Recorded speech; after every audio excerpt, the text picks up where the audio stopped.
Good morning, ka-FB. Please, kailangan ko yung supportan nyo, mag-likes, mag-subscribes, mag-following me. Alam nyo, ka-FB, mamamasyal ako ngayon.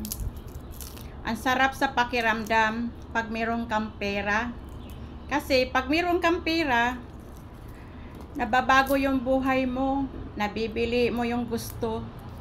Pero pag wala kang pera, hindi mo mababago yung buhay mo.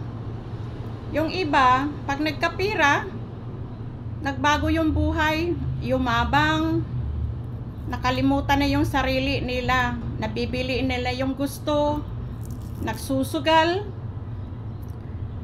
pasyal doon, halidi dito, halidi doon, bili kahit anong gusto nila.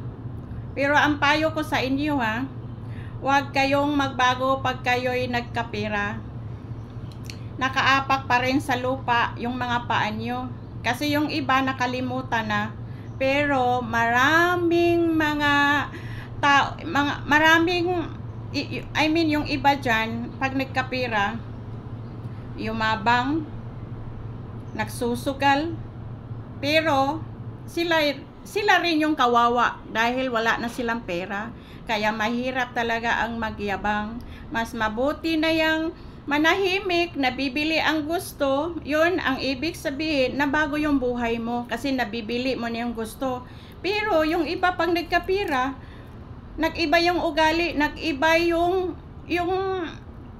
mga karakter nila ba? Yan ang ibig sabihin kasi nagkapira na mayayabang na Kaya yung payo ko dyan, huwag kayong magyabang. Lahat ng yung mayabang, lumalagpak. Kaya, stay cool. Maintain your character as a nice person. Be humble. At magpasalamat tayo sa Diyos na umangat yung buhay natin dahil nagkapira tayo. Okay, mga friends, mga ka-FB, thank you.